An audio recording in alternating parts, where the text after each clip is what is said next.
Vamos nos colocar de pé. Eu quero convidar aqui o pastor Hernandes Dias Lopes. Prazer, uma honra muito grande ter o pastor conosco. Vamos orar ao Senhor para que Deus use poderosamente em nosso meio. Estenda suas mãos para cá. Pai amado, Pai querido, neste momento nós te louvamos, te engrandecemos por tudo que o Senhor já tem realizado no nosso meio. Pai, nesta hora nós queremos ouvir a Tua palavra.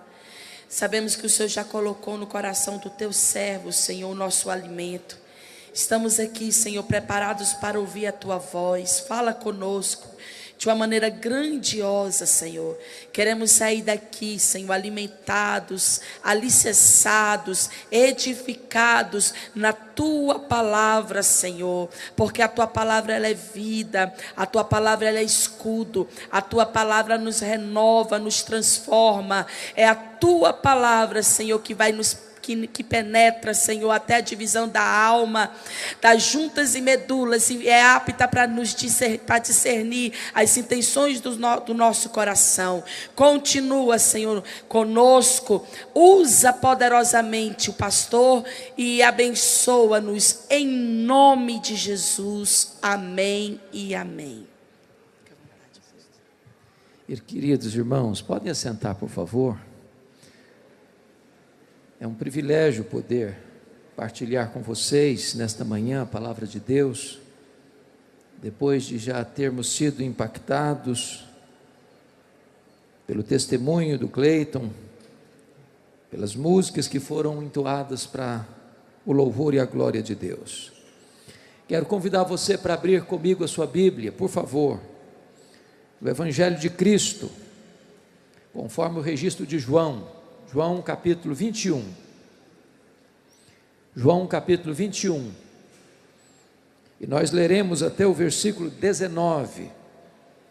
João 21, de 1 a 19.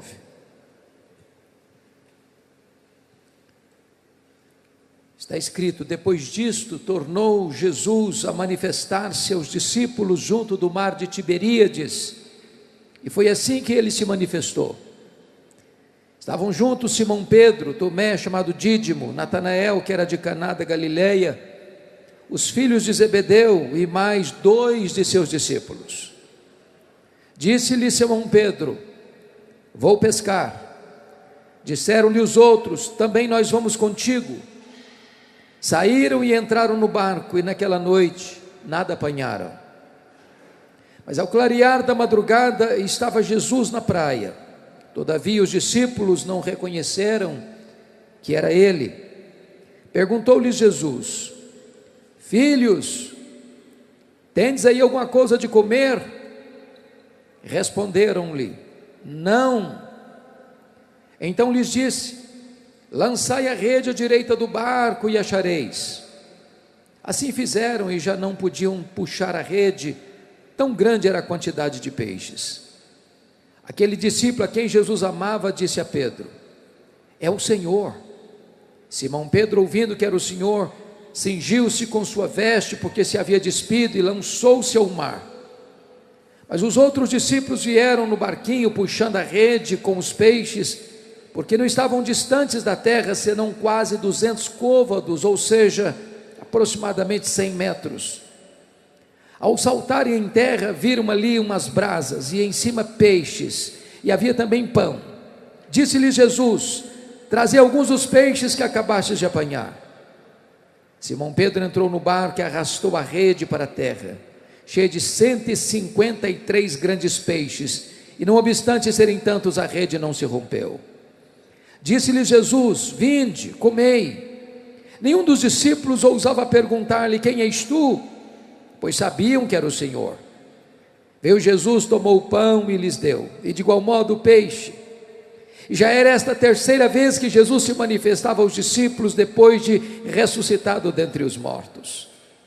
Depois de terem comido, perguntou Jesus a Simão Pedro: Simão, filho de João, amas-me mais do que estes outros? Ele respondeu: sim, Senhor, tu sabes que te amo. Ele lhe disse: apacenta os meus cordeiros. tornou a perguntar-lhe pela segunda vez: Simão, filho de João, tu me amas? Ele lhe respondeu: sim, Senhor, tu sabes que te amo. Disse-lhe Jesus: pastorei as minhas ovelhas. Pela terceira vez Jesus lhe perguntou: Simão, filho de João, tu me amas? Pedro se entristeceu por ele lhe ter dito pela terceira vez: tu me amas? E respondeu-lhe: Senhor, tu sabes todas as coisas, tu sabes que eu te amo. Jesus lhe disse: apacenta as minhas ovelhas. Em verdade te digo que quando eras mais moço, tu te cingias a ti mesmo e andavas por onde querias. Quando porém fores velho, estenderás as mãos e outro te cingirá e te levará para onde não queres. Disse isto para significar com que gênero de morte Pedro havia de glorificar a Deus. Depois de assim falar, acrescentou-lhe: segue-me. Irmãos queridos, eu vou pedir licença a vocês para só voltar nesse texto na conclusão da minha fala. Meu propósito nesta manhã é apresentar a vocês o apóstolo Pedro. Quem foi este homem? Que foi o grande líder dos apóstolos, tanto antes da sua queda, como depois da sua restauração. Quem foi este homem que pregava no poder do Espírito e os corações se derretiam? Quem foi este homem que abriu a porta do Evangelho para judeus e gentios? Quem foi este homem que orava e os enfermos eram curados? Quem foi este homem? Que nasceu em Betsaida, filho de João, irmão de André, pescador, casado, empresário de pesca. Quem foi este homem? Que é tão parecido com você e comigo. Homem inconstante, homem de altos e baixos, de avanços e recuos, capaz de fazer as mais profundas declarações de fidelidade a Cristo para negá-lo em seguida, capaz da mais audaciosa coragem para revelar a mais vergonhosa covardia em seguida. Quem é este homem? Este homem está entre nós nesta manhã. Esse homem mora debaixo da sua pele. O coração deste homem bate no seu peito. O sangue deste homem corre em suas veias. Você tem o DNA de Pedro. Você é Pedro. E o mesmo que Jesus fez na vida de Pedro, pode fazer na sua vida, nesta manhã, neste lugar. Um dos primeiros encontros de Pedro com Jesus deu-se no mar da Galileia. Diz a Bíblia que a multidão apertava Jesus, e os discípulos chegaram da pescaria, Pedro e seus companheiros, e nada pegaram naquela noite. Os barcos já estavam ancorados, eles estavam lavando as redes, quando Jesus vê 2 barcos ancorados, ele entra propositadamente no barco de Pedro e disse: Pedro, afasta o barco para mim. Pedro afastou o barco da praia, e Jesus fez do barco um púlpito, e da água o veículo da sua voz, e ensinou a grande multidão. Depois Jesus se dirige a Pedro dizendo: Pedro, lança-te ao mar, vai para o fundo e lança as redes para pescar. Eu acho que houve ali um diálogo entre Pedro e Jesus, dizendo: Senhor, de pescaria entendo eu, o Senhor sabe que pesca se faz à noite, e nós já trabalhamos a noite inteira e nada pegamos, o mar não está para peixe, Senhor. Mas de repente acende em sua alma um lampejo de fé, e ele disse: mas sob a tua palavra eu lançarei as redes. E quando ele lança as redes, um cardume começa a saltar nas redes, as redes começam a romper, aquele barco não consegue comportar o resultado da pescaria milagrosa, o outro barco precisa vir. E quando Pedro percebeu que ele não estava apenas diante de um dia de sorte, ele largou para lá as redes, ele largou para lá o barco, ele largou para lá os peixes, e correu na direção de Jesus, prostrou-se aos pés de Jesus, disse: Senhor, afasta-te de mim, eu sou um pecador, eu não mereço estar na tua presença. E Jesus olhou para ele e disse: não temas, Pedro, porque a partir de hoje eu farei de ti um pescador de homens. Naquele momento Pedro havia sido pescado pela rede da graça de Deus. Ele se torna um discípulo, mais tarde ele se torna um apóstolo e o líder deles. E ele caminha com Jesus, e ele escuta Jesus, e ele vê os milagres de Jesus, e ele se encanta com Jesus, até que Jesus, à luz de Mateus 16, está lá no extremo norte da Palestina, lá nas fraldas do Monte Hermon, lá na divisa com o Líbano, lá onde nasce o Rio Jordão, lá em Cesareia de Filipe. E Jesus pergunta para os seus discípulos assim: o que dizem os homens ser o filho do homem? O que o povo comenta a meu respeito? E os discípulos responderam: Senhor, uns pensam que tu és João Batista, outros pensam que tu és Elias, outros pensam que tu és Jeremias, outros pensam que tu és alguns dos profetas. Em outras palavras, Senhor, o povo não sabe quem tu és. Ainda hoje é assim.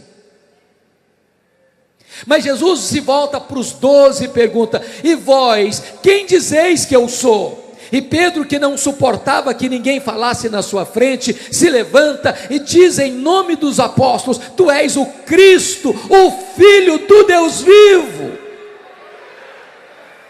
Talvez até aguardando um elogio de Jesus. Parabéns, Pedro, você é um homem muito inteligente, você tem uma percepção muito aguçada. Parabéns por uma declaração tão clara, tão cirúrgica, tão precisa. Mas não foi o que Jesus disse para ele. Jesus disse: bem-aventurado és, Simão Barjonas, porque não foram carne e sangue quem tu revelaram, mas o meu Pai que está nos céus. Sabe o que Jesus está dizendo para Pedro? Pedro, não pensa que você sabe quem sou eu, porque você é mais espiritual do que os outros, porque você é mais inteligente do que os outros, porque você tem uma percepção mais aguçada do que os outros. Pedro, você só sabe quem sou eu porque o Pai me revelou para você, Pedro. Se o Pai não me tivesse revelado para você, Pedro, você também não saberia quem eu sou. E você e eu que estamos aqui nesta manhã, jamais poderíamos saber quem é Jesus, a não ser que o próprio Pai nos tivesse revelado o seu Filho. E Jesus se dirige a Pedro e diz: eu também te digo que tu és Pedro, e sobre esta pedra eu edificaria a minha igreja, e as portas do inferno não prevalecerão contra ela. Estamos aqui, irmãos, Mateus 16, 18, diante de um dos versículos mais importantes do cristianismo, porque da sua correta interpretação depende o futuro do cristianismo. A pergunta é: quem é a pedra sobre a qual a igreja está edificada? Há 3 interpretações. A primeira delas é que Pedro é a pedra.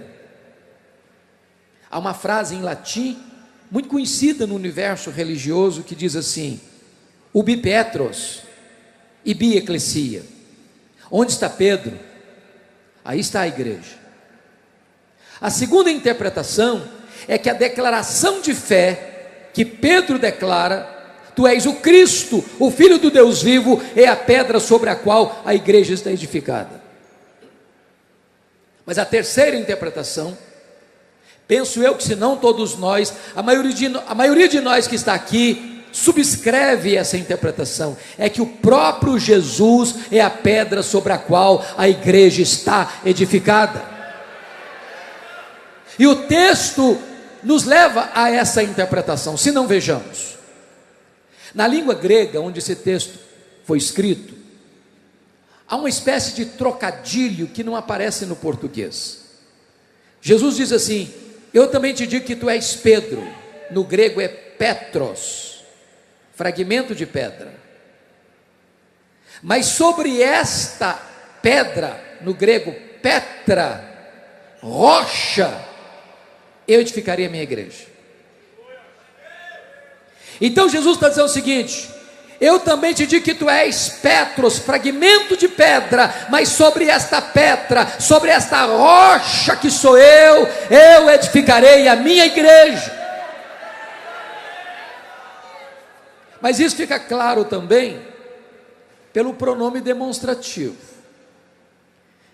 Qualquer pessoa que tem uma noção mínima da língua portuguesa, ou do inglês, ou do grego, sabem a diferença entre esta e essa. Por exemplo, eu estou com a minha Bíblia aqui, eu digo esta Bíblia, esta, está comigo. Mas se eu ponho minha Bíblia no púlpito e me afasto, eu digo essa Bíblia. Notem o que Jesus disse. Jesus disse: eu também te digo que tu és Petros, mas sobre esta pedra, não sobre essa pedra, sobre esta pedra eu edificarei a minha igreja. Se Pedro fosse a pedra, Jesus teria dito: tu és Petros, mas sobre essa pedra. Mas Jesus disse: sobre esta pedra, sobre esta rocha eu edificarei a minha igreja. De tal maneira que Jesus faz 4 declarações aqui. Primeiro, ele é o fundamento sobre o qual a igreja está edificada. O apóstolo Paulo diz: ninguém pode lançar outro fundamento além daquele que já foi posto, o qual é Cristo Jesus. O próprio apóstolo Pedro, em Jerusalém, disse que Jesus e não ele é a pedra sobre a qual a igreja está edificada, a pedra de esquina. Segundo, Jesus está dizendo que ele é o dono da igreja.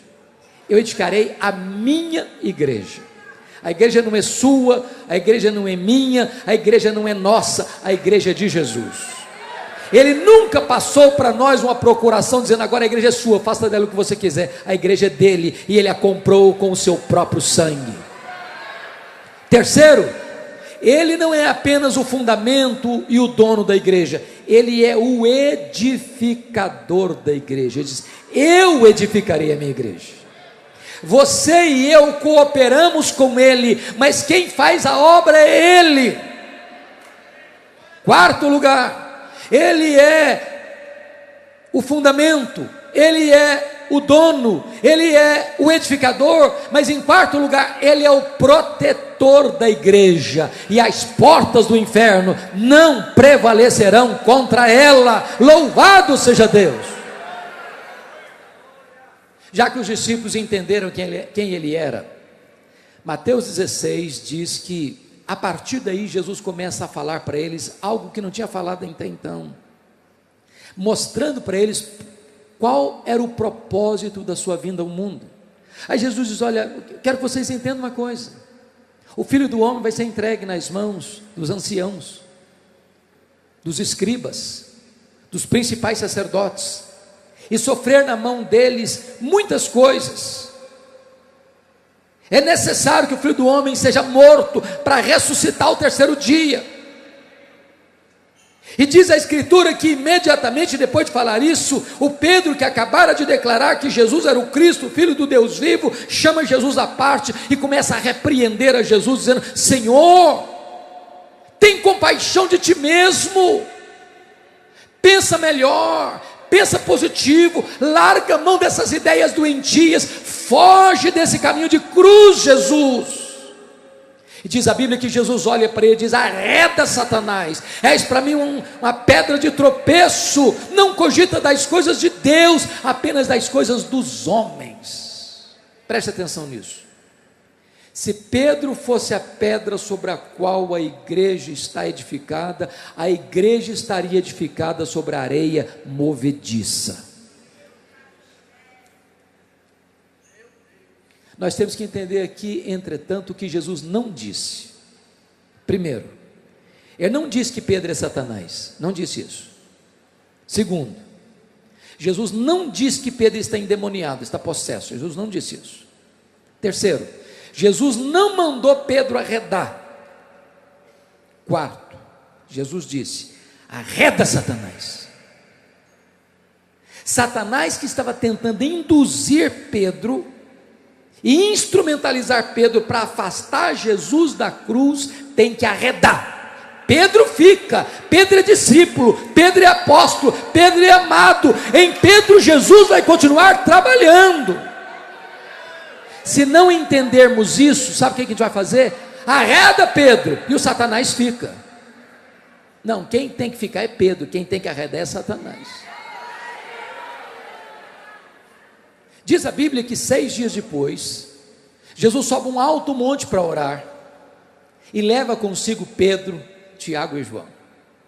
E diz a Bíblia que enquanto Jesus orava, o seu rosto foi transfigurado, as suas vestes resplandeceram de brancura, e aparecem no topo daquela montanha, falando com Jesus em glória, Moisés e Elias, sobre a sua partida para Jerusalém. Acontece no topo daquela montanha 4 milagres. 4 milagres. Primeiro milagre, Jesus é transfigurado. Segundo milagre, Moisés e Elias aparecem em glória. Terceiro milagre, uma nuvem luminosa os envolve. Quarto milagre, de dentro da nuvem surge uma voz divina: este é o meu filho, o meu eleito, a ele ouvi. Mas diz a Bíblia que quando Pedro vê essa cena, meio adormecido ainda, ele diz assim para Jesus: mestre, bom estarmos aqui, vamos fazer 3 tendas, uma será tua, outra de Moisés, outra de Elias. E diz a Bíblia que ele não sabia o que estava falando. E por que ele não sabia o que estava falando? Porque estava falando uma bobagem. Naquele momento Pedro estava comparando e equiparando Jesus a Moisés e Elias, ao representante da lei e ao representante dos profetas. Mas Jesus não é apenas um grande homem entre os homens, Jesus é o próprio Deus entre os homens. Ele não tem paralelos, ele não tem comparação, ele é único, ele é absoluto, ele é singular, ele é o Rei da glória. Pedro está vendo milagres, mas não tem discernimento espiritual daquilo que é mais elementar no cristianismo, a centralidade da pessoa de Jesus. Deixa eu dizer uma coisa para você nesta manhã. Às vezes nós somos levados a pensar que se nós vermos mais milagres, nós vamos ter mais fé. Isso não é verdade. Eu vou explicar para você por que não. No topo dessa montanha tem 3 gerações representadas: a geração de Moisés, a geração de Elias e a geração dos discípulos. Quando você lê a Bíblia, você vai ver que essas 3 gerações foram as gerações que mais viram milagres. Ao mesmo tempo, você vai ver que foram as 3 gerações mais incrédulas da história. Pedro está vendo milagres, mas não está tendo discernimento da centralidade da pessoa de Jesus. Mas em segundo lugar, Pedro está vendo milagres, mas não discerne a centralidade da missão de Jesus.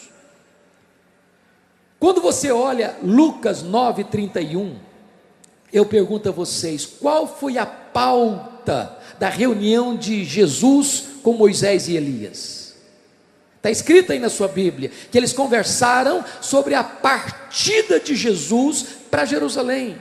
A palavra partida no grego é êxodos, de onde vem a nossa palavra portuguesa, êxodo. O que foi o êxodo? Foi a libertação de Israel da escravidão do Egito. O que eles estão dizendo, Moisés e Elias, para Jesus, é que a ida de Jesus para Jerusalém, para morrer na cruz, seria o nosso êxodo, onde Jesus quebraria as nossas algemas, onde Jesus abriria as portas da nossa prisão, onde Jesus adquiriria para nós eterna redenção. Diz a Bíblia que quando Jesus desceu do monte, ele curou um menino endemoniado. Está escrito em Lucas 9:43 que diante desse grande milagre, todos se admiravam do quanto Jesus fazia. Todos quem? A multidão e os discípulos. Só que quando Jesus olha essa admiração, ele vê nisso uma espécie de tentação. Eu explico. Lembram quando Jesus multiplicou pães e peixes e o povo quis fazer de Jesus um rei? E Jesus fugiu, mandou primeiro os discípulos saírem, porque os homens ainda hoje, irmãos, ainda hoje, querem quem? Um Jesus apenas milagreiro. Não querem o Jesus da cruz. Não querem. Não querem o evangelho, que é o poder de Deus. Querem apenas milagres. Quando Jesus percebeu que todo mundo estava encantado com o milagre, querendo mais uma vez fazer dele um rei, um Messias político, apenas para resolver os problemas do aqui e do agora, diz Lucas 9,44, que Jesus olhou para os discípulos e disse: fixai nos vossos ouvidos as seguintes palavras: o Filho do Homem vai ser entregue nas mãos dos homens para morrer. Sabe o que Jesus está querendo dizer com isso? Não pensem vocês que eu vou mudar minha agenda. Não pensem vocês que eu vou ficar entre vocês apenas para alimentar vocês com o pão da terra e para curar vocês das doenças. Eu estou indo para a cruz, é para a cruz que eu estou indo. Essa agenda é eterna, porque é lá na cruz que eu vou abrir a porta do cativeiro, é na cruz que eu vou perdoar o pecado de vocês, é na cruz que eu vou dar a vocês a vida eterna, é na cruz que eu vou remir vocês da escravidão do diabo. Mas Lucas 9,45 diz que eles não entenderam isto, vendo milagres, mas não discernindo quem é Jesus e o que Jesus veio fazer. A partir de Lucas 9,51 você vai ler que Jesus está indo para Jerusalém. As pessoas podem ler isso no rosto dele, e ele vai fazendo uma jornada itinerante de evangelização na Galiléia e na Pérea, até que ele sobe para Jerusalém. Quando ele entra em Jerusalém, as multidões vão cantando, vão celebrando, vão dizendo: Hosana, Hosana, bendito que venha em nome do Senhor. E ele vai descendo o Monte das Oliveiras, vai cruzando o Vale do Cedron, vai subindo a encosta do Monte Moriá, onde estava o templo, a entrada da cidade. E diz Lucas que quando Jesus está entrando na cidade, ele começa a chorar. O povo canta, ele chora. Por que ele chora? Porque Jerusalém não tinha aproveitado o tempo da sua visitação. Porque ele viu profeticamente que a cidade seria invadida pelos romanos, esmagada pelos romanos, e os romanos entrariam, destruiriam os muros, queimariam o templo, passaria o fio da espada homens e mulheres, e dispersaria para o mundo judeus e cristãos, na mais longa diáspora de todos os tempos, desde 70 a 14 de maio de 1948. Jesus entra na cidade. Mais tarde Jesus disse para Pedro assim: Pedro e João, vocês vão preparar para mim um lugar, para eu comer a Páscoa com vocês. Preparar o cenáculo. E diz a Bíblia que eles estavam assentados ao redor da mesa, e Jesus mergulhado na sombra da cruz, oferecendo-se a si mesmo para nos resgatar da morte. E sabe qual era o papo que rolava na mesa entre os discípulos? Quem de nós é o maior? Quem de nós tem mais prestígio? Quem de nós é mais importante? Quem de nós vai ter mais projeção? E quando Jesus percebe que eles estão na contramão do seu sentimento, Jesus os choca, não com palavras, mas com atitude. Ele se levanta da mesa, se cinge com a toalha, pega uma bacia e começa a lavar os pés dos discípulos. Quando chega na frente de Pedro, eu acho que Pedro arregala os olhos e pergunta para Jesus: tu me lavarás os pés a mim? E Jesus olha para ele e diz: Pedro, o que eu estou fazendo agora você não está entendendo, você vai entender só depois. Aí Pedro radicalizou e disse: nunca me lavarás os pés, nunca, eu jamais permitirei que tu me laves os pés, eu jamais permitirei que tu te humilhes a ponto de te tornar um escravo, não, nunca. E Jesus olha para ele e diz: Pedro, se eu não te lavar os pés, tu não tens parte comigo. E aí Pedro, que era 8 ou 80, disse: então Senhor, o Senhor lava os pés, o Senhor lava as mãos, o Senhor lava a cabeça, o Senhor me dá um banho completo. Aí Jesus olha para ele e diz: Pedro, agora é você que não está entendendo. Ô Pedro, você já está limpo. Você só precisa lavar os pés. Sabe o que Jesus está querendo dizer com isso? Pedro, você já passou pelo lavar regenerador do Espírito Santo. E regeneração acontece uma única vez na vida e não precisa repetir mais. Mas você que já foi regenerado precisa constantemente ser limpo, ser purificado pela lavagem da santificação. Ali Jesus falou para ele do amor, ali Jesus falou para ele da casa do Pai, ali Jesus falou para eles do céu, ali Jesus falou para eles da segunda vinda, ali Jesus falou para eles da vinda do Espírito Santo, ali Jesus orou por eles, ali Jesus instituiu a ceia, ali Jesus cantou um hino, dali Jesus desceu para atravessar o Vale do Cedron e ir para o Jardim das Oliveiras, para o Jardim do Getsêmani. O poder está descendo, ele se dirige aos seus discípulos nessas palavras: nesta noite, todos vós vos escandalizareis comigo, como está escrito: ferirei o pastor e as ovelhas ficarão dispersas. Aí Jesus se aproxima de Pedro e diz: Pedro, Satanás vos requereu para peneirardes como trigo, mas eu orei por ti, Pedro, para que a tua fé não desfaleça, e quando tu te voltares para mim, Pedro, fortalece os teus irmãos. Aí Pedro, cheio de si, cheio de autoconfiança, disse para Jesus: Senhor, eu acho que o Senhor não me conhece bem. Senhor, eu sou um homem batuta, a corda não rói do meu lado não. Eu acho até, Senhor, que quando a coisa pegar mesmo, os outros vão te abandonar. Mas deixa eu dizer uma coisa para o Senhor: eu, Pedro, jamais te abandonarei. Estou pronto a ir contigo para a prisão e para a própria morte. Aí Jesus olha para ele e diz: Pedro, em verdade te digo que nesta mesma noite, antes que o galo cante, tu me negarás 3 vezes. E eles continuam a caminhada, atravessam o Vale do Cedron, mergulham lá no Monte das Oliveiras, no Jardim do Getsêmani, e diz a Bíblia que Jesus deixa 8 dos seus discípulos para trás, pega Pedro, Tiago e João e diz: vocês vêm comigo.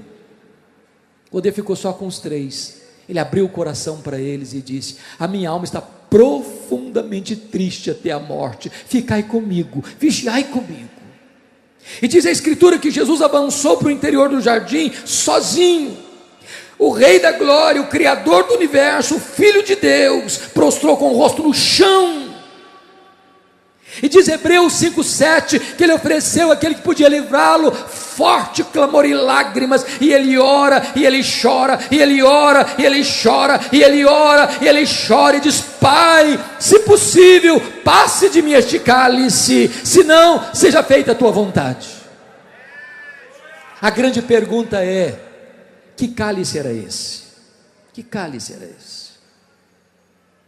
Será que era a certeza que os seus discípulos o abandonariam naquela noite? Será que era a convicção de que ele seria preso de forma humilhante naquela noite? Será que era a convicção de que ele seria cuspido e esbordoado no sinédrio judaico naquela noite? Será que era a certeza de que no dia seguinte ele seria levado diante do governador romano e seria esbordoado, espancado, humilhado, e a sua fronte seria cravada por uma coroa de espinhos? Será que era a certeza que ele caminharia pelas ruas lotadas de Jerusalém com a cruz nas costas, debaixo de vaias de uma multidão ensandecida? Será que era a certeza de que ele seria pregado naquele leito vertical da morte, suspenso entre a terra e os céus, sofrendo sede, cãibras e dores terríveis? E a resposta é 1000 vezes não. O que era esse cálice?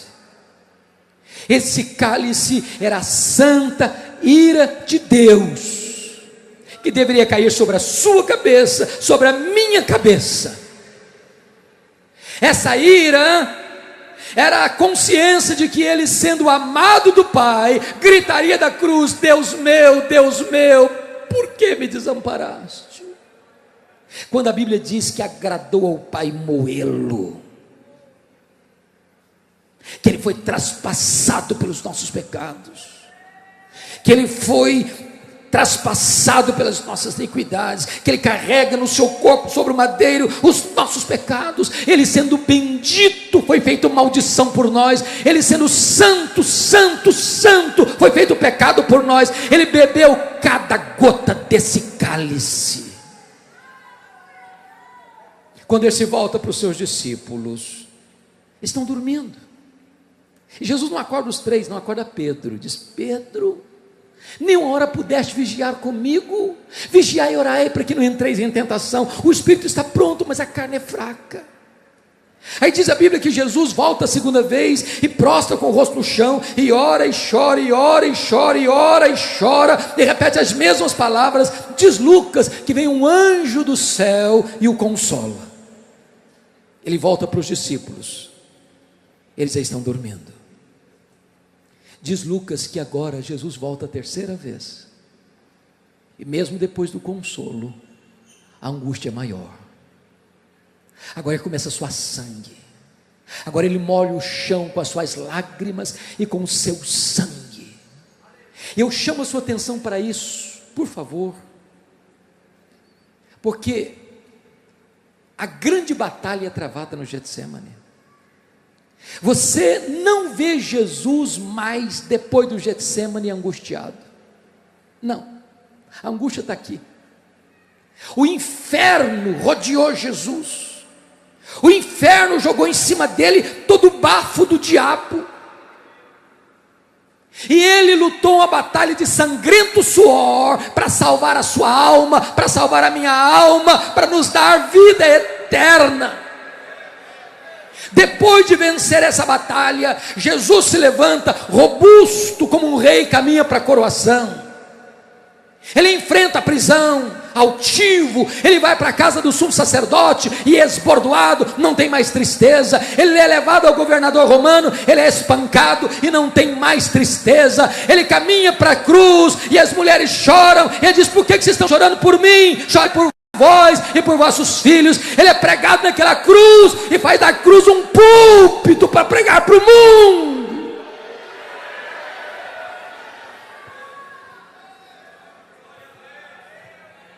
Depois de orar a terceira vez, ele volta para os discípulos, eles estão dormindo ainda. Aí Jesus dá uma balançada neles, diz: ainda dormis e repousais? Acordai, levantai, vamos-nos, o inimigo se aproxima. Pedro acordou atabalhoadamente, viu a turba chegando, pegou a espada, decepou a orelha do Malco. Jesus: guarda essa espada, Pedro. Se eu precisasse de ajuda, eu rogaria ao Pai e me mandaria mais de 72 mil anjos, mais de 12 legiões de anjos. Naquela noite Jesus é preso, e todos fogem, inclusive Pedro. Aí seguia Jesus de longe, com medo, com covardia. Consegue, por causa da presença de João, que era aparentado do sumo sacerdote, entrar lá no pátio da casa do sumo sacerdote, onde Jesus estava sendo espancado e cuspido. Tinha um braseiro lá, a noite estava fria, Pedro se assenta de frente do braseiro, no alpendre. Aí passa uma criada, olha para ele e diz: eu sei quem é você, você é um dos dele. Diz a Bíblia lá em Mateus 26, 70, que Pedro negou, diz: eu não sei o que dizes. Aí ele sai do alpendre, sai do pátio, vai para o alpendre. Aí passa uma outra criada e comenta com as pessoas: aquele lá é discípulo dele. E Pedro diz, Mateus 26, 72, que já tinha negado, agora jura que não conhece Jesus. Eu não conheço esse homem, eu juro que eu não sei quem é esse homem. De repente, as pessoas circunstantes, talvez alguns dos soldados que prenderam a Jesus, olham para eles: o teu modo galileu de falar te condena, tu és discípulo dele sim. E diz Mateus 26, 74, que Pedro, que tinha negado, que Pedro que tinha jurado, agora começa a blasfemar, começa a falar impropérios, começa a falar palavrão, começa a blasfemar, diz: eu não sei quem é esse homem, eu não sei o que vocês estão falando, eu não conheço esse homem. Nessa hora o galo cantou. para despertar a consciência dele. Jesus cravejou o olhar nele, e diz a Bíblia que Pedro caiu em si, desatou a chorar, chorou amargamente, e saiu dali correndo, chutando as pedras no meio daqueles olivais, naquela noite. Jesus foi cuspido e espancado, Pedro não está lá. Na sexta de manhã, Jesus é levado de novo ao plenário pleno do Sinédrio, para costurar em dupla acusação contra Jesus, blasfêmia contra Deus, conspiração contra César, e Pedro não está lá. Jesus é levado na sexta de manhã diante do governador romano, e Pedro não está lá. Jesus é condenado à morte, morte de cruz, e Pedro não está lá para ajudar Jesus a carregar a cruz. Um outro Simão tem que ajudá-lo. Às 9 horas da manhã da sexta-feira, Jesus é pregado na cruz, e Pedro não está lá. 6 horas de cãibras, de dores, de sede, e Pedro não está lá. Jesus morre às 3 da tarde, e Pedro não está lá para lhe dar um sepultamento digno. É preciso que 2 membros do Sinédrio, José de Arimateia e Nicodemos, façam isso. Jesus é sepultado na boca da noite, e Pedro não está lá. Domingo de manhã, as mulheres vão ao sepulcro levar perfumes. Uma surpresa: o túmulo está aberto, a pedra está rolada, o túmulo está vazio. E o anjo pergunta às mulheres: o que é que vocês vieram fazer aqui? Procurar entre os mortos aquele que está vivo? Ele não está mais aqui não, ele ressuscitou. E o anjo diz para as mulheres: eu tenho uma mensagem para vocês. Ide, dizei aos seus discípulos e a Pedro, que ele vai adiante de vós para Galiléia, lá o vereis, como ele vos disse. Eu pergunto a vocês, por que a menção do nome de Pedro? Ele não era discípulo? Sabem por que Jesus menciona o nome de Pedro? Porque Jesus sabia que Pedro, a essas alturas, não se sentia mais discípulo. Negar o seu nome, Pedro, Petros, fragmento de pedra, nada, é pó. Pedro negar a sua fé, Pedro negar o seu apostolado, Pedro negar o seu Senhor, Pedro desistira de Jesus, mas Jesus não desistira de Pedro. Eu quero dizer para você nesta noite que Jesus não desiste de você. Por mais que você tenha se afastado, por mais que você tenha caído, por mais que você tenha envergonhado o nome de Deus, Jesus não desiste de você. Agora pensem comigo como é que foi essa caminhada de Jerusalém a Galiléia, mais de 100 quilômetros a pé. Eu acho que cada passada de Pedro era uma fisgada na alma, era uma martelada na consciência. Eu acho que ele pensou assim: Jesus vai me quebrar pelo meio, Jesus vai me humilhar, Jesus vai botar o dedo no meu nariz e dizer que eu sou um covarde, que eu sou um desertor, que eu sou um zero à esquerda, que eu sou um nada, e eu sou mesmo. Quando ele chega na Galiléia, Jesus não está lá. Aí diz João 21:3, que ele diz para os seus colegas assim: eu vou pescar. O que significa isso? Vou fazer uma higiene mental? Vou ganhar uma grana extra? Não. Sabe o que ele está dizendo? Fim de linha para mim. Acabou meu sonho, acabou meu projeto, não dá mais. Vou voltar para as redes, vou voltar para o passado. Acabou meu projeto de ser um discípulo, não tem mais chance para mim. Agora preste atenção que ele é um líder, e líder é alguém que influencia. Os outros disseram: nós vamos contigo. Naquela noite, irmãos, eles não pegaram nenhum lambari, porque quando o homem se afasta de Deus, nem para pescador serve mais. Eles trabalharam a noite inteira, não pegaram nada. Estão voltando de madrugada, o dia amanhecendo, de redes vazias, de alma empapuçada de dor. Quando eles estão chegando a 100 metros da praia, um personagem caminhava na areia, lá na praia. Eles não sabiam quem era. E esse personagem gritou lá da praia para eles: covardes! Foi assim? Não. Filhos! Filhos! Para um bando de covardes, para um bando bando de traidores, para um bando de desertores, filhos. Tem nessa única palavra mais de 1 tonelada de graça.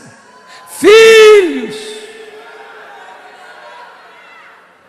Tendes aí alguma coisa de comer? Não. Lançai a rede à direita do barco e achareis. O Senhor a quem servimos nesta manhã domina sobre os peixes do mar.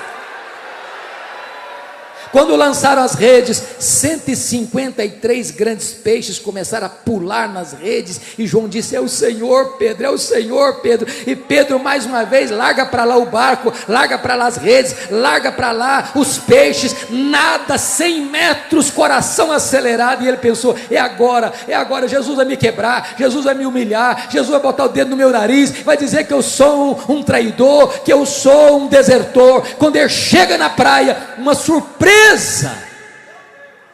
de um braseiro em cima da praia, com pão e com peixe. Mas por que aquele braseiro?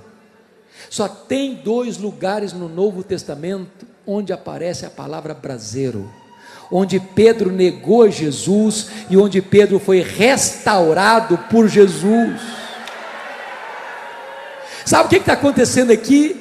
Jesus monta a cena do crime para curar a memória do Pedro, para restaurar a psique do Pedro, para restaurar as emoções do Pedro, para dizer: Pedro, exatamente na geografia que você caiu, Pedro, eu vou levantar você. Onde você for um fracasso, eu vou restaurar você. Onde você me negou, eu quero que você professe o meu nome, Pedro. Eu quero dizer para você, Pedro, que a minha graça é maior do que o seu pecado.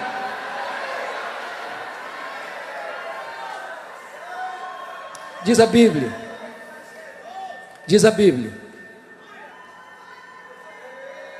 que Jesus os alimentou porque estava com fome, Jesus os aqueceu porque estava com frio. Terminado isso, Jesus se dirige a Pedro nesses termos: Simão, filho de João, tu me amas mais do que esses outros? Preste atenção, que essa é a pergunta. Mas por que ele devia amar mais? Não bastaria amar igual? Por que Jesus faz essa pergunta? Porque lá atrás Pedro havia dito assim: Senhor, ainda que todos te abandonem, eu jamais. Sabe o que Pedro tinha dito para Jesus lá atrás? Eu te amo mais do que os outros, Jesus. Eu sou mais espiritual do que os outros. Jesus está perguntando para Pedro: Pedro, você ainda pensa a mesma coisa a seu respeito? Você ainda pensa que você é melhor que os outros? Você ainda pensa que você é mais espiritual do que os outros? Você ainda acha que você me ama mais que os outros? Pedro respondeu: Senhor, tu sabes que eu te amo. Aí Jesus perguntou a segunda vez: Simão, filho de João, tu me amas? Agora não pergunta se ama mais não, só pergunta se ama. Sim, Senhor, tu sabes que eu te amo, então pastorei as minhas ovelhas. Aí Jesus pergunta a terceira vez: Simão, filho de João, tu me amas? Aí o Pedro se entristeceu por Jesus ter perguntado a terceira vez: tu me amas? E disse: Senhor, tu sabes todas as coisas, tu sabes que eu te amo, então apacenta as minhas ovelhas. Pergunto a vocês: por que Jesus Cristo perguntou para Pedro 3 vezes? Porque Pedro negara 3 vezes. Sabe o que significa isso? Jesus está dizendo para Pedro: Pedro, para cada queda sua, Pedro, tem uma dose suficiente da graça para restaurar você, Pedro. Para cada queda sua, Pedro, tem restauração para você. A graça é suficiente, Pedro. Se fosse um jogo, eu narraria assim. Quando Pedro negou a Jesus a primeira vez, Pedro, você está perdendo de 1-0. Quando Pedro negou a Jesus a segunda vez, Pedro, você está perdendo de 2-0. Quando Pedro negou a terceira vez, Pedro, você está perdendo de 3-0. Pedro, tu me amas? Sim, Senhor. Pedro, 3-1. Segunda vez: Pedro, tu me amas? Sim, Senhor. 3-2. Terceira vez: Pedro, tu me amas? Sim, Senhor. 3-3. Pedro, segue-me. 4-3 para a restauração, Pedro. Eu estou mudando o placar da sua vida, Pedro. Eu estou virando a mesa da sua história, Pedro. Eu estou restaurando você, Pedro.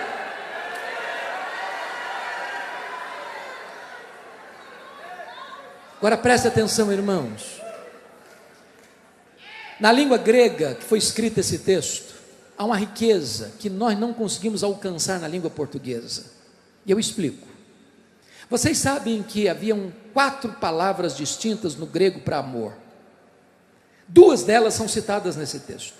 2 verbos. O verbo agapau, da palavra ágape, que é amor sacrificial, é amor que dá vida pelo outro. E o verbo filéu, de filia, de amizade, de gostar. Quando Jesus pergunta para Pedro a primeira vez, ele usa o verbo agapau. Jesus pergunta assim: Petros, agapas-me? Tu me amas com amor ágape? Tu me amas com amor sacrificial? Tu me amas a ponto de dares a tua vida por mim? Pedro responde outra coisa. Pedro responde a pergunta com o verbo agapau, com o verbo filéu, só de gostar. Ele respondeu: não, Senhor, eu não te amo com amor ágape, eu não tenho coragem da minha vida por ti, eu só te amo como amigo, filocê, eu só gosto do Senhor. Aí Jesus pergunta a segunda vez, do mesmo jeito: Petros, agapas-me? Tu me amas com amor ágape? Tu me amas a ponto de morreres por mim? Pedro respondeu do mesmo jeito da vez anterior: não, Senhor, eu não tenho coragem de morrer por ti, eu não tenho coragem de dar minha vida por ti, eu só gosto do Senhor, filocê. Por que Pedro ficou triste a terceira vez? Porque Jesus mudou a pergunta. Jesus agora faz a pergunta usando o mesmo verbo que Pedro estava usando na resposta. Então Jesus pergunta a terceira vez para ele assim: Petros, fileis-me? Tu gostas de mim? Então pelo menos. Ele ficou triste e respondeu: Senhor, tu sabes que eu te amo. Filocê, eu só gosto do Senhor mesmo, só isso. Lição aprendida. Quando Pedro, confiando em si, disse que estava pronto a dar a vida por Jesus, ele negou Jesus. Mas quando humildemente ele reconheceu que não tinha poder nele mesmo para morrer por Jesus, Jesus o capacitou a dar a sua vida por ele. Agora notem, irmãos, que Jesus não restaura apenas a vida de Pedro, Jesus restaura também o ministério de Pedro. Apacenta os meus cordeiros, pastorei as minhas ovelhas, apacenta as minhas ovelhas. Queridos pastores, eu fico pensando, se nós estivéssemos numa comitiva ou numa comissão de restauração de Pedro e do ministério dele, o que nós faríamos? Talvez nós disséssemos em Pedro: você vai ficar 1 ano de banco, você aprender. Ou talvez nós disséssemos: Pedro, nós vamos passar para você 10 livros de teologia para você ler, estudar, fazer um resumo e nos entregar. Ou talvez nós dissessemos: Pedro, você precisa frequentar um analista, um psicólogo cristão, um conselheiro, porque você está com a cabeça muito confusa, para você melhorar o seu performance emocional. Jesus não fez nada disso. Só pergunta uma coisa: tu me amas? Tu me amas? Tu me amas? Porque se você ama Jesus, tem esperança para você. Se você ama Jesus, você está qualificado para pastorear e apacentar as ovelhas de Jesus. A partir daqui, irmãos, Pedro é um homem de oração. A partir daqui, Pedro é um homem cheio do Espírito Santo. A partir daqui, Pedro é um pregador ungido, que prega e os corações se derretem. A partir daqui, Pedro não teme mais açoite, Pedro não teme mais cadeia, Pedro não teme mais autoridade, Pedro não teme mais a morte. A partir daqui, Pedro ora pelos enfermos, eles são curados. A partir daqui, Pedro é um homem poderosamente usado nas mãos de Deus. Agora eu vou encerrar,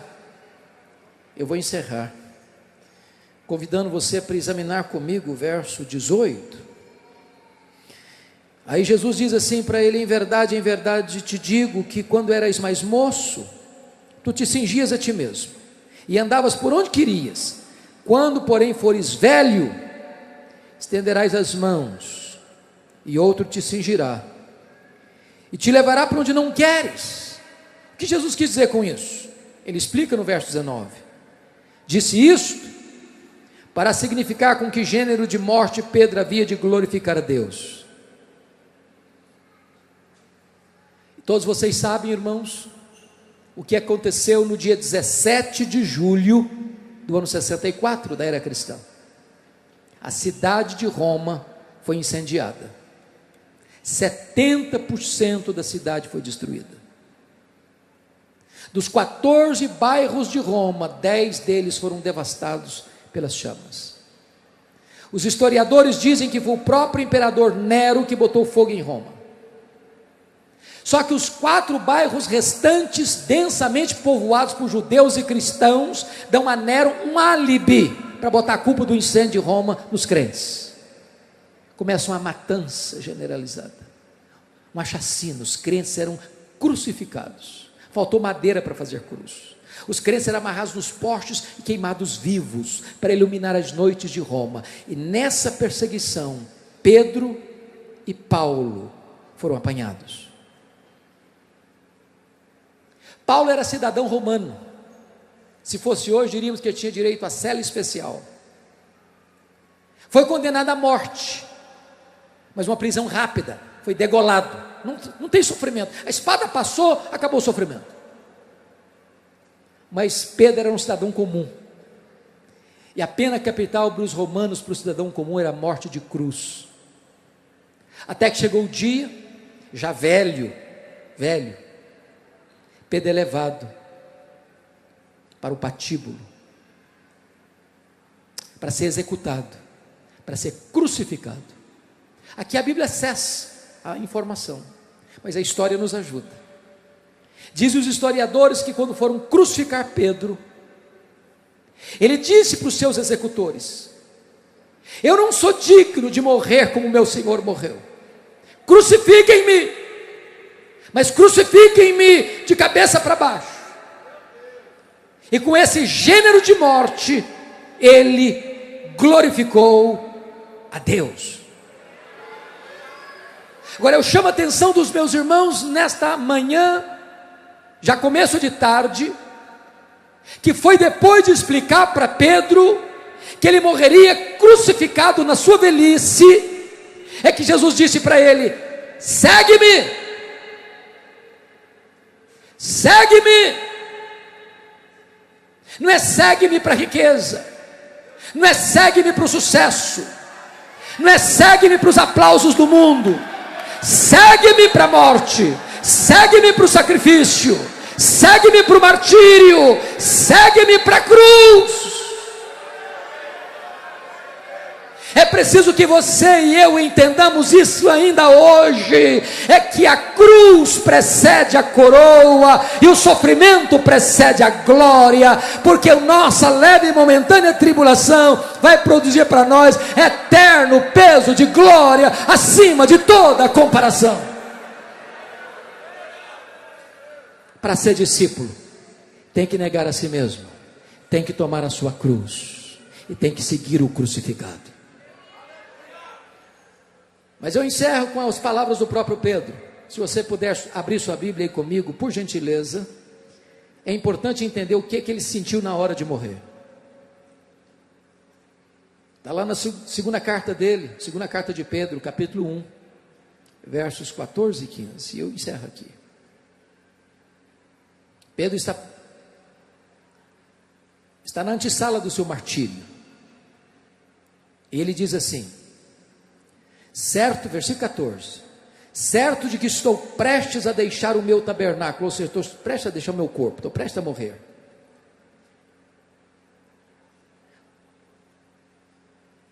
Como efetivamente nosso Senhor Jesus Cristo me revelou.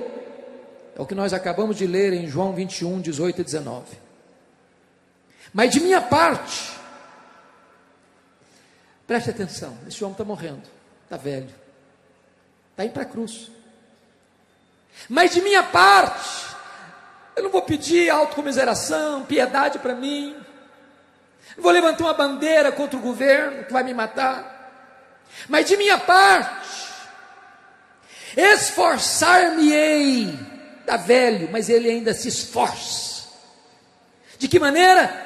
Diligentemente, por fazer que a todo tempo, mesmo depois da minha partida, mesmo depois da minha morte, conserveis lembrança de tudo. Sabe o que ele está dizendo?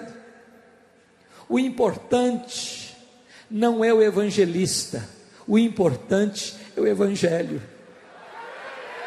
O importante não é o pregador, o importante é a pregação. O importante não é o mensageiro, o importante é a mensagem. O mensageiro morre, a mensagem continua. O pregador morre, o evangelho prossegue. O pregador morre, mas a palavra de Deus é eterna. O pregador morre, mas a palavra de Deus vai continuar ecoando nos ouvidos e nos corações.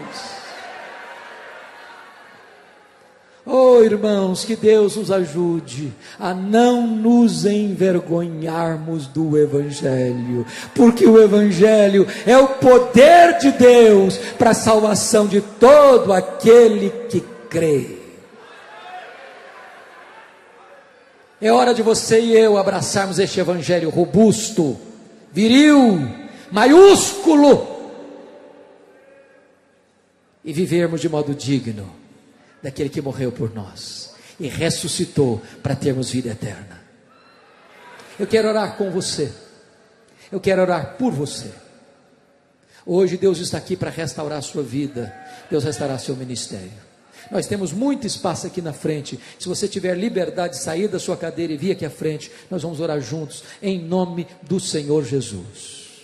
Pode levantar e vir, vamos orar juntos, pedir que Deus restaure a nossa sorte.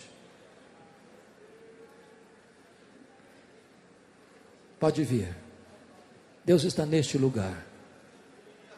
Deus está aqui para curar a sua alma. Deus está aqui para restaurar o seu coração.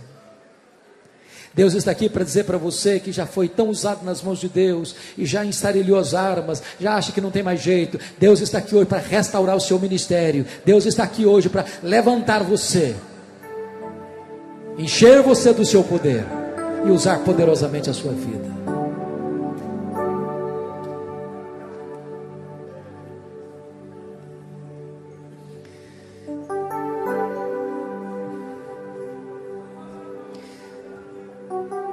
Deus de toda graça, Deus de todo poder, aqui estão muitos Pedros,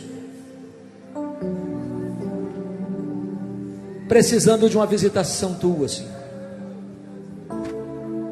Os Pedros que fracassaram, os Pedros que caíram, os Pedros que negaram, os Pedros que fugiram,